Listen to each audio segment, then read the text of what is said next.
కోసల దేశంలో ఒక ఊరి చివరి అడవిలో ఒక స్వామీజీ ఉండేవారు. ఆయన మహాజ్ఞాని. ఆయన గొప్పతనానికి ముగ్ధులై ఆ ఊళ్ళో అందరూ ఆయనకి ఆశ్రమం కట్టారు. ఆయన ఒక్కరే అక్కడ ఉండేవారు. అప్పుడప్పుడు అందరూ వచ్చి ఆయన చెప్పేది విని వెళ్ళిపోయేవారు. ఆయనకి రోజు ఉదయం ఒక్క అరటిపండు మాత్రమే తినే అలవాటు. ఆ అరటిపండు దేవుడి దగ్గర పెట్టి పూజ అవగానే బట్టలు మార్చుకొని వచ్చేసరికి ఆ ఒక్క అరటిపండుని ఒక ఎలక తినేసింది. స్వామీజీ వారికి కోపం వచ్చింది. ఇలా ప్రతిరోజు ఆ అరటిపండుని ఎలక తినేయడం మొదలుపెట్టింది. ఒకరోజు స్వామీజీ వారికి సహనం నశించింది. దాన్ని ఎలాగైనా చంపడం కోసం ఒక పిల్లిని పెంచుదాం అనే ఆలోచన వచ్చింది. స్వామీజీ వారి కోరిక మేరకు ఊళ్ళో వాళ్ళు ఒక పిల్లిని అక్కడ వదిలేశారు. మరి పిల్లికి పాలు ఎలా? స్వామీజీ వారికి ఒక ఆవు ఉంటే మంచిది అన్న ఆలోచన వచ్చింది. వెంటనే ఆవును తీసుకొచ్చి అక్కడ కట్టేశారు. అలాగే ఆవును చూసుకోవడానికి ఊళ్ళో వాళ్ళు బాబ్జీ అనే ఒక కుర్రాడిని కూడా పెట్టారు. ఈ ఎలకేమో ఇంకా దొరకడం లేదు. ఒకరోజు ఆవును చూసుకునే బాబ్జీకి జ్వరం వచ్చింది. మరి ఆవుకి గడ్డి ఎవరేస్తారు? పేడ ఎవరు తీస్తారు? పాపం స్వామీజీ వారు ఇబ్బంది పడకూడదని ఊళ్ళో వాళ్ళు బాబ్జీ వాళ్ళ అక్కని పంపించారు. వాడి అక్క పేరు మోహిని. చక్కని పిల్ల, పైగా వయసులో ఉంది. ఒక వర్షం కురిసిన పగలు ఆవుని కట్టేసి తడిసిన పైట పిండుకుంటుంది మోహిని. ఆ దృశ్యం స్వామీజీ చూశారు. మనసు చలించింది. మెల్లగా మోహిని ఆశ్రమం లోపలికి లాగారు. మ్యూజిక్ మొదలైంది.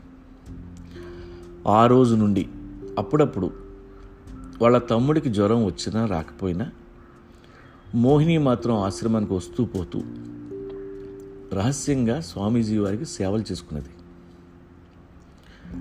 కానీ ఒకరోజు ఆ అమ్మాయికి నెల తప్పడంతో ఊళ్ళో అందరికీ ఈ సేవల గురించి తెలిసిపోయాయి. కోపంతో మోహిని తండ్రి వచ్చి స్వామీజీ గడ్డం పట్టుకొని ఆశ్రమంలో నుండి బయటికి లాగాడు.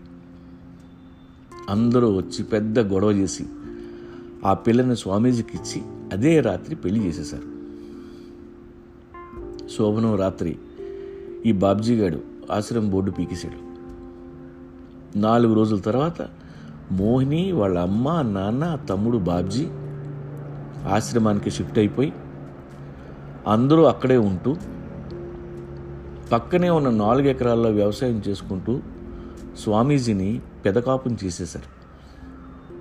ఆ తర్వాత మోహిని కడుపున 12 కొడుకు పుడితే వాడికి వీరనాయుడు అని పేరు పెట్టారు. అలా స్వామీజీ కూడా మనలాగే సంసారంలో పడి సంకనాకిపోయాడు. ఇది కథ. మోరల్ ఏంటంటే, ఏ కష్టం లేకుండా ఖాళీగా ఉన్నప్పుడే మన ఈగో లెవెల్స్ చాలా ఎక్కువగా ఉంటాయి. చిన్న చిన్న విషయాలకే కోపాలు వచ్చేస్తుంటాయి. అలాంటప్పుడు మనం తీసుకునే నిర్ణయాలు మన కొంపలు ముంచుతాయి. అసలు ఎలక అరటిపండు తింటే తప్పే ఉంది? అది కూడా ప్రాణే కదా. ఒకటి కాకపోతే 2 దొబ్బించుకో దేవుడి దగ్గర. ఇద్దరు చెరొకటి తింటే పాయ. దానికి కోపం. ఆ అనవసర కోపం వల్ల తెలియకుండా మన ట్రైన్ వేరే పట్టాకలు ఎక్కేస్తుంది. చాలా దూరం వెళ్ళాక కానీ తెలియదు ఎటు వెళ్దాం అనుకున్నాం, ఇటు పోయాం అన్నది. ఇన్ని దరిద్రాలకి కారణం ఒక ఎలక అన్న విషయం మనకి తెలియని కూడా తెలియదు. ఈ కథ ఎవరి కోసం అంటే, పని పాట లేకుండా ఉన్న వెధవలకి, లేదా జీవితంలో ఎలాంటి కష్టాలు లేకుండా సుఖంగా ఉన్న వాళ్ళకి. మీరందరూ తప్పనిసరిగా ఈ కథ వినాలి. వినడమే కాదు, ఒక వ్రతంలాగా 10 మందితో ఈ కథను పంచుకోవాలి, ఫార్వర్డ్ చేసుకోవాలి. Thank you.